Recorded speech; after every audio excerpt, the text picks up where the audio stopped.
And certainly to allow them to have a proper home to receive these girls, because what they have now is just shameful. So thank you for liking the idea. We will put a box somewhere tomorrow, and we will all give whatever we want. Good. So now we have a real treat. It's half an hour of fun, more or less. Because, you know, I created with Anish Kapoor the Stop Slavery Awards 3 years ago. And many companies have been winners. I mean, many. 6 of them, well, it's not bad, have been winners. And discussing with all of them when they were consumer-facing, and I was asking them, will you advertise that you have the Stop Slavery Award?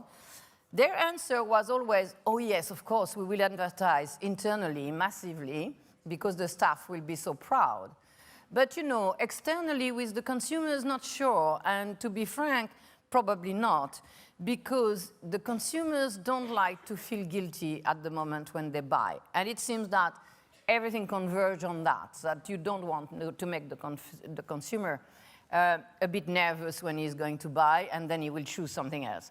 So this has always remained in my head, because we created the Stop Slavery Award in order that consumers could know what they have to consume or not. I mean, the question on the shrimps, etc., you know, we all want to know what to buy. So, discussing of that, one candidate this year for the Stop Slavery Award was a small Australian company called Outland Denim. And they were good, and they do their jeans saying this is slavery-free, which I think is a very good idea. And they have only a turnover of $800,000. This is to change very quickly, but we will see why after. You know, it just works. And then another company called Tony Chocolonely, who is a Netherlands company. They do chocolate. They have 20% of the market in the Netherlands. It's quite big.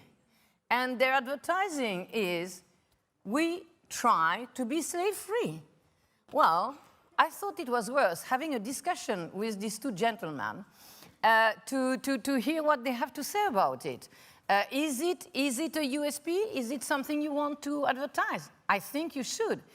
And then we have the immense privilege to have moderating this panel Rob Schwartz, who is the CEO of TBWA Chayat Day in New York. It's the biggest advertising company in the world. These are wonderful people. They gave us totally pro bono, without even we knew they were preparing that. This campaign that you also, I guess, you know, the unboxing of the shoe, the sneakers, to explain that, you know, could be made by slaves and we should be aware. And they are preparing 2 other campaigns, still pro bono for us, so we are incredibly grateful. And Rob said, oh, this would be really fun to moderate this panel. So he came from New York this morning. Thank you, Rob. So before that, we are going to see a video, 1 minute, and you come on stage while we see the video. You have in the world 36 million people who are forced to work without being paid. 75% of them are in the labor workforce of companies around the world.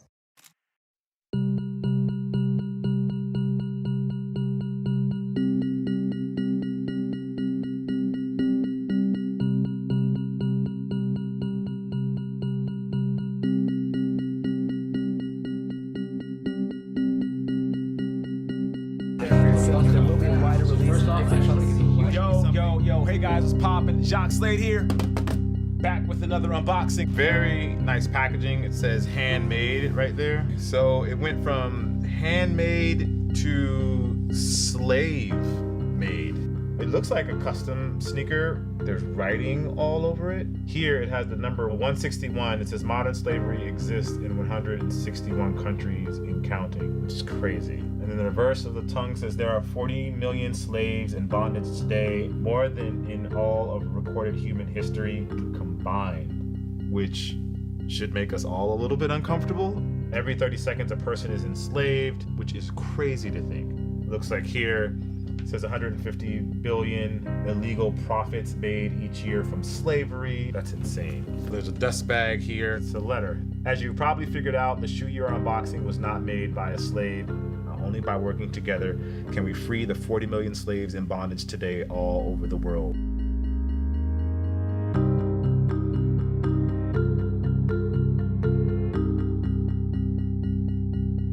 Sneakerheads will want to get to a Park Avenue auction house. An exhibition that blurs the line between wearable fashion and a work of art. Perhaps the most important sneakers of all, these customs, designed to raise awareness of and funds to fight modern slavery. This unboxing revealed to me how big the issue is. Now that you have the knowledge to ask the sort of questions to find out, you can put your money in the position that forces that change.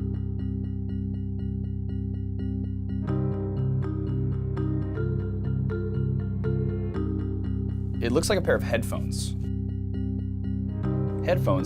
But the name on it, I'm not sure I'm a fan of. Yeah, it's called Slave Made, apparently.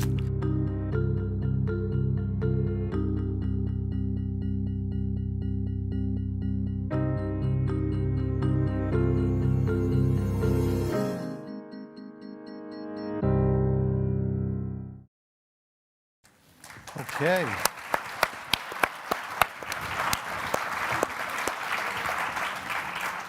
Well, thank you. I'm Rob Schwartz, and I'm going to introduce these two gentlemen in 1 second. I think what happened for us as an agency is we were working with Thomson Reuters on the B2B side of the business. We met Monique, and we heard her tales, and the feeling that we all felt today, we felt at the agency, and we thought, how can we live in a world where this is happening, and what can we do? You know, we're humble ad guys. What can I tell you? What can we do? And one of the things we can do is we're storytellers. We figured out a way to tell the story, and it's just the start. It's just the beginning. But these guys, this is a real thrill, and this is a real honor for me, because their companies aren't just making great products. These guys are actually making a difference. And I'm going to introduce over here Arjan Boekholt. This guy's got the best title out there. He's the Cocoa Game Changer at Tony Chocolonely, and James Bartle, he's the founder of Outland Denim. And what we're going to do is we're just going to talk a little bit about their brands. I think you need to really understand their brands, what they're doing. We're going to talk a little bit about the marketing that they do, and I think you're going to see some very smart things they're doing to make people aware of this issue, because awareness is a key issue, as we heard in some of the previous panels, and then we'll talk a little bit about the consumers. But let's first start out with the brands, and maybe James, please tell us about Outland Denim. Thanks, Rob. Yeah, look, we started nearly 8 years ago, and it was the result of going to the movies with my wife and watching the Liam Neeson film Taken.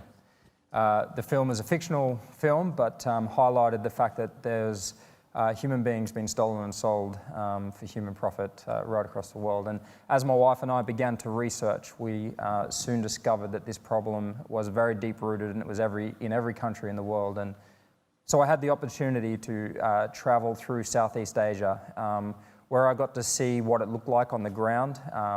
And to begin with, we were focused on sex trafficking, but also, like a lot of people I've heard talk about today, we soon discovered that labor trafficking was a way bigger concern.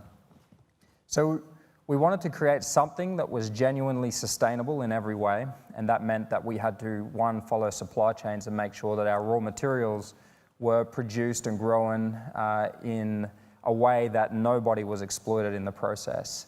That took us about 5 years, but the main part of our business comes to where we now employ women in Cambodia that have been, well, some of the latest trafficked into Malaysia, just vulnerable. A big thing for us is, if we can get somebody that's vulnerable to these situations before they have to go into them, that is a way better outcome. So we created a business model based on 4 major things that gives opportunity to women that may not have opportunity otherwise. We then give them training into a job that they are able to make every part of a jean, unlike most garment factories where you'll be able to make one element of it. You may do that for the rest of your life. Living wages, very different to minimum wages, which is what we hear most about within the fashion industry, that we pay minimum wages. Living wages is what we pay. And then we've got education. And education is then giving them skills that we often take for granted in the rich countries here and in Australia, where we teach them about finance and languages and healthcare, infant care, and all those kinds of things. What we discovered was that this business model needed all four of those elements to be powerful. But what it does is it gives them the power. We are not the ones that come in and change their lives. They change it for themselves, and that was one of the most important lessons we learned in this process. And they're amazing jeans. I mean, they're really terrific. I'm actually wearing them, so please enjoy. And then, Arjan, tell us about Tony Chocolonely. Oh, you pronounce it pretty well. So at Tony Chocolonely, we are crazy about chocolate and serious about people. And actually, we have a lot of connections with the history of the Thomson Reuters Foundation, as we started off as a spin-off of a journalistic program in the Netherlands called Food Unwrapped, whereby journalists went into the origins of chocolate. And when they called all the major chocolate companies in the world to talk with them about child labor and even stories about forced labor and exploitation in the cocoa industry, no one wanted to talk with them. A very long story short, when no one wanted to talk, when no one wanted to act, they said, okay, we will give the example. And Tony Chocolonely was born. Tony, the name of one of the journalists, chocolate, Choco, and Lonely, because we were at that time really the only one in the mainstream market trying to make chocolate differently. And with this red alarmistic bar, we went into the shelves to show that there's something really wrong in the chocolate industry. Great. And then maybe talk a little bit about your mission. I mean, I just love how clear and explicit you are with the language. We have only one sole mission, and that is that we want to make slave-free 100% the norm in chocolate, not in our chocolate bar, but worldwide.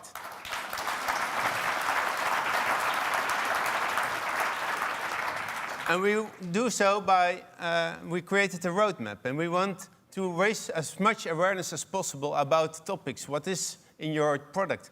How do you make conscious choices? We want to set the example, which is the second pillar of our roadmap, by really sourcing our cocoa differently, by having long-term relations with the cocoa farmers, paying living incomes, and by inspiring others to act. So we really want to show that we are the commercial, viable alternative for the normal brand chocolates. And in the Netherlands, since last year, we're now market leader, which really show that you can make chocolate differently. So there's no reason for anyone to still keep on with the old way of acting. I think that's what's kind of interesting. I live in New York, and I go to this place called West Side Market. Those of you who live near the Village, maybe you know West Side Market. They've got all kinds of cool products, and they've got a wonderful kind of confectionery shelf for your impulse purchases as you check out. And I saw this Tony's thing, and I thought it was kind of like a hippie brand. Like I thought, oh, like it's kind of like a Ben and Jerry's. And then Monique, I'm a pretty hippie.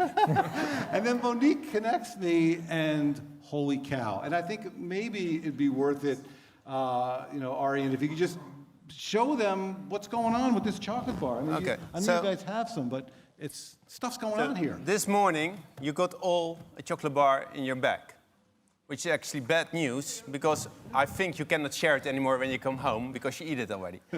But at least you can share our story.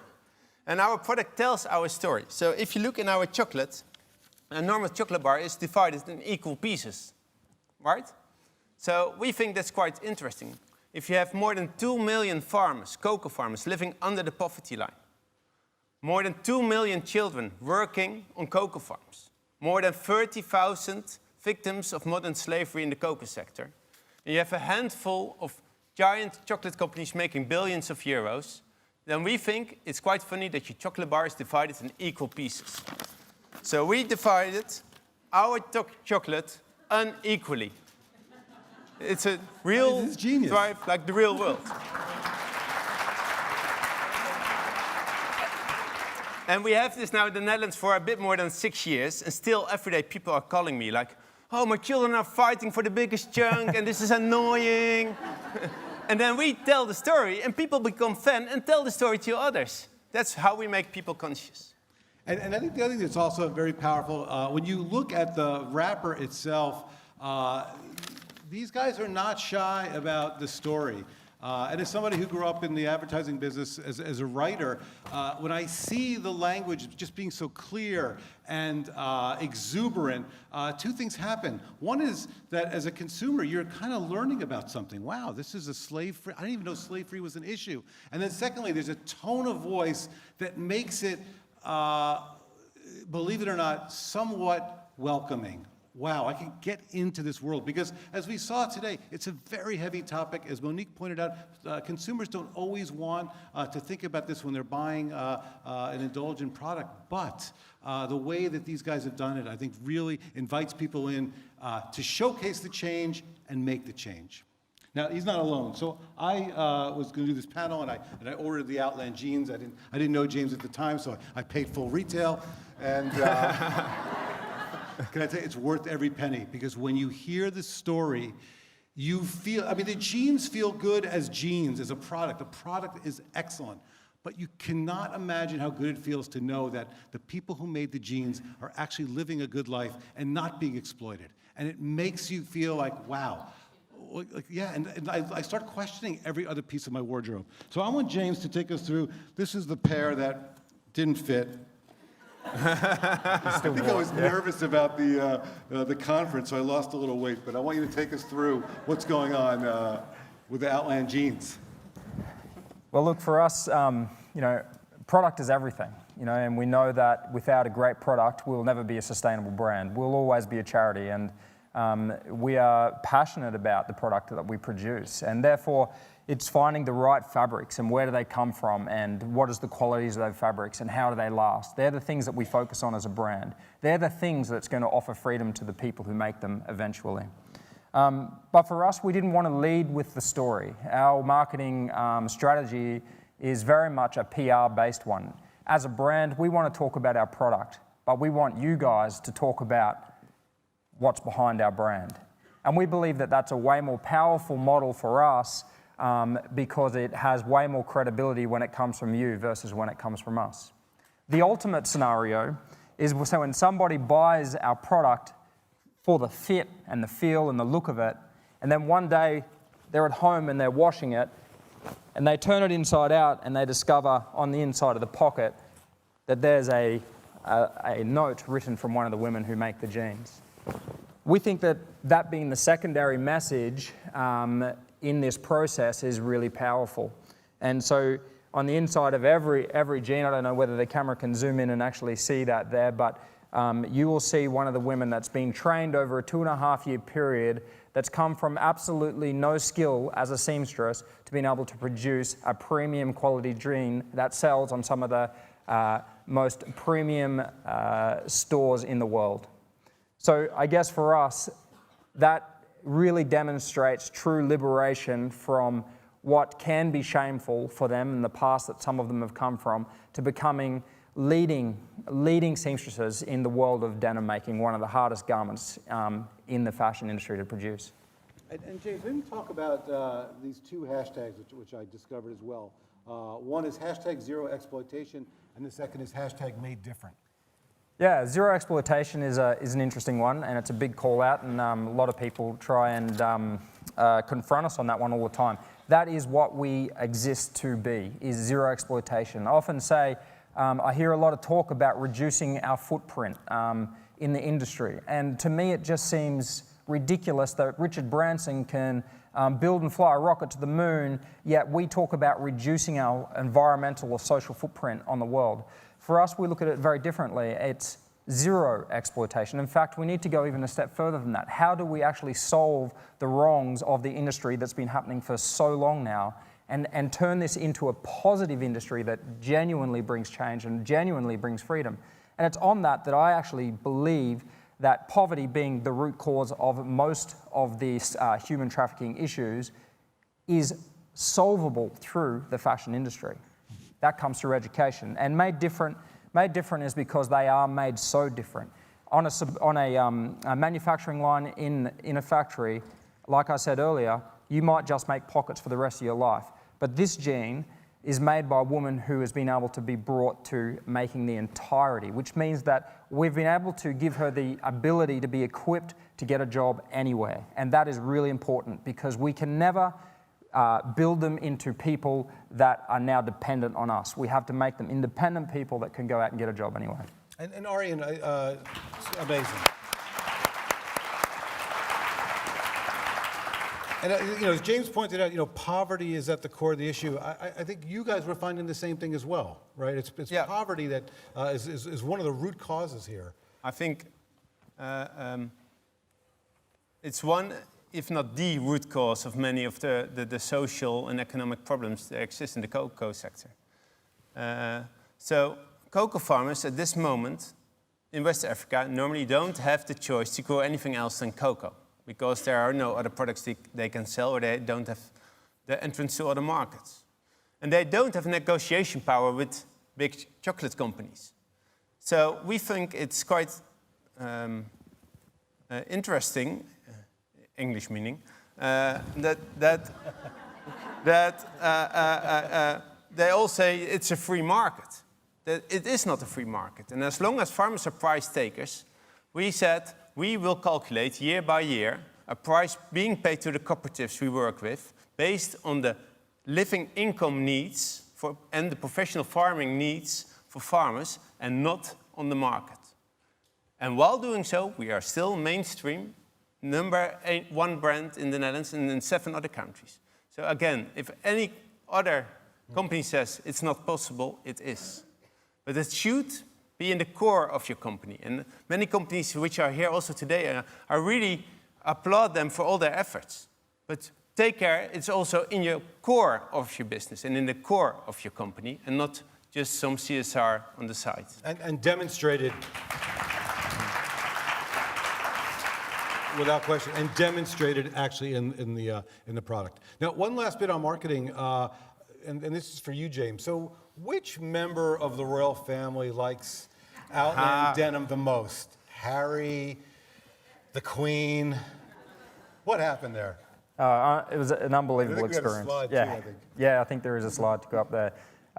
We had Meghan Markle, the Duchess of Sussex, step off a plane in Dubbo, Australia, wearing our jeans. So it was a little bit of a surprise to us, and immediately our social medias and the press coverage that we got was astronomical, and it changed everything about our brand. What it did is it made it okay to wear an ethically made brand to the world.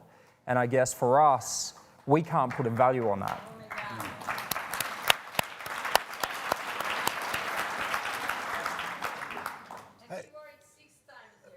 Yeah, she did. Yeah, 1 pair. Durability. I think one other thing that's very powerful too, and again, as we think about efforts of marketing, when I got the jeans as well, I got a beautiful handwritten note from the company as well. And it's not because I knew James. I hadn't met James. This just came from the company. Thank you for your purchase of Outland Denim. We hope you enjoy your jeans as much as we did making them for you. Please do not hesitate to reach out with any questions or feedback. Welcome to the Zero Exploitation team. So it's a heartfelt note. Very good. Yes. All right, let's talk about the consumers a bit here. We found some data that said, this is from Mintel, that 56% of Americans say that they will stop buying from unethical producers. 56%. And we saw another piece of data, which was 73% of millennials are willing to spend extra on ethical products. I mean, Arjen, you're not the cheapest chocolate bar on the block. I mean, are you seeing that it's okay? People are willing to pay a bit more for, buying the right way to make chocolate? As long as they know that the efforts of the company are genuine and the product is a well-produced product, people are willing to pay a bit extra. But they should know that the price they pay goes to the cause. And now what you see very often with fair trade products and many other products is that 1 cent for the farmer ends up being 20 cents for the consumer because of margin escalations in the middle, and all the middlemen also want to take their profits. So we really have to take care that so to say, the part of the price which is to be spent for impact goes straight to the target group. And how about you, James? Are you finding that people, are they even aware of this issue? I remember just last week I asked our team to look up some Google searches, and I think recipes with capers, literally, recipes with capers had higher Google search than modern slavery. I mean, do people know about this issue? Look, it's growing rapidly. People are becoming more and more aware every year. 8 years ago, when we started this business, I would talk to people so passionately, and their eyes would glaze over and they'd start yawning. Nobody was interested. But today, no matter where you go, there is people that are interested because they see the commercial value in this kind of business. They know that the market is moving there. And it's like you said, that millennials are now motivated with experience and cause over they are with brand names like generations before. So for us, it's the perfect time to be launching a brand into the market that has all of those elements covered so that people can feel confident in what they're buying is actually of benefit to the makers versus something that has destroyed and torn their lives apart. And Arjan, again, you've got such, crisp, clean, language about being, slave-free. Any pushback? Any what happens when people read that description? So in the beginning, when we just started, people thought, oh, nice little group of people just yelling somewhere in the side. And then we were growing, and then the people were saying, yeah, but slavery is not the issue in chocolate. And now, also in the Global Slavery Index, real numbers are being published on cocoa, and it is now really taken serious in the industry. But we have also to be careful not to make to create a picture of the cocoa sector being a dark sector, because farmers are human beings just like us. And too often people are making a picture of farmers that everything is wrong over there. But over there is closer by than the States from UK. And we really try to get the picture of dignity and trust and proudness also to the consumer. And I think that image of dignity, I think when you go to the Outland Denim website, again, I urge you to read about both these companies. You go to the website and you get the sense almost of a luxury brand. I mean, in the craft, in the portrayal of the seamstresses as artists, really. Maybe talk a little bit about that. It doesn't feel like, I don't know, it felt like luxury. Is that like a strange thing for me to say here? No, that's a great thing to say. I mean, we are a luxury brand, but we want to be at an achievable price point. So although we are an expensive jean, we're about 150 pounds, it's a beautiful premium product that you're buying. And for us, it's been really important that we don't ever exploit the seamstresses for their stories, and use it as marketing. It's not why we exist. We didn't actually start to create a fashion brand. We started to solve a problem that we saw. We work in Cambodia. Cambodia is an incredible country where the government has actually made huge changes within the garment sector and helping the Cambodian people. And I guess we've got the advantage over there where we've got hard-working, beautiful people that genuinely want to work hard for a better future. So that makes it very easy for us to create beautiful products when you have staff that care as much about the product as we do. I'm seeing over there the beautiful logo that Anish Kapoor designed for the foundation. And I can't help but think, I mean, is it time for a slave-free seal in some way, like a good housekeeping seal? I mean, how would you guys feel about that? Maybe there would be a number of products, your product, that has the seal. I would turn it around. I think it's a time for a seal with non-ethical produced products. Very good. Because that's also very often, we just discussed this on forehand, many people try to push us in the ethical corner. No, we are the new normal. Yeah, that's great. And I think, Arjen, maybe just build off that, again, this notion of the new normal. I mean, what else are you doing to create this new normal? I mean, to have a 20% market share, I mean, wow, that's enviable, in any marketplace. So how are you making this happen? Okay. So, first of all, we are really strong in that everything should be right on the product. The marketing, the chocolate itself, and the stories behind it should be genuine. And you should also be honest. When things are not as successful as we had hoped for, we are open about it. So there is child labor being found in our supply chain last year. But because we have traceable chocolate, because we have long-term relations, we can act to solve together with our partners the problems. And we don't run away from it. Second of all, we have a fully open source way of working.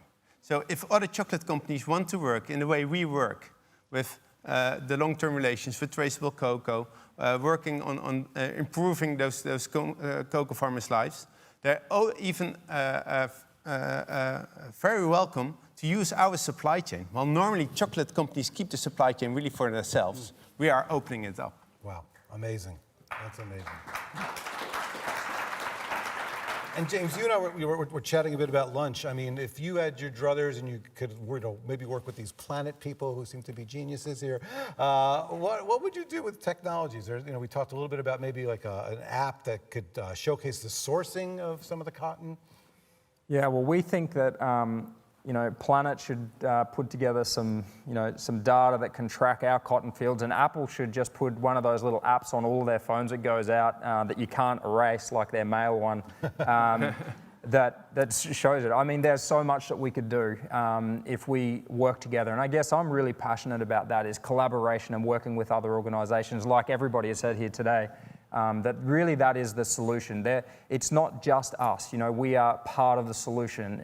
There is many other areas that need the attention, and we want to be, like these guys. We open our supply chain to anybody. You go to our website, you'll save yourselves hundreds of thousands of dollars of following those if you want to start a denim company by looking on our website. It's really important that we use technology, that we use all the research groups. Everything to come together, yeah. Amazing. And Arjen, you've got some plans too, right? You're going to maybe look in Australia a bit? Tell us. Okay, so when we expand, we have a kind of strategy which is also a bit different from the normal commercial strategies. Because when we go to another country, we try to be in the backyard of the big chocolate companies. As we very often use the quote of Anita Roddick, once you think you're too small to have an impact, try going to bed with a mosquito in the room. We want to be the mosquito in the backyard, going into the rooms of the big chocolate companies, forcing them into action. So we have started now in the UK, in the US, we have started in France, in different countries in Europe, and in beginning 2019 we will launch in the UK as well. Excellent. That's good.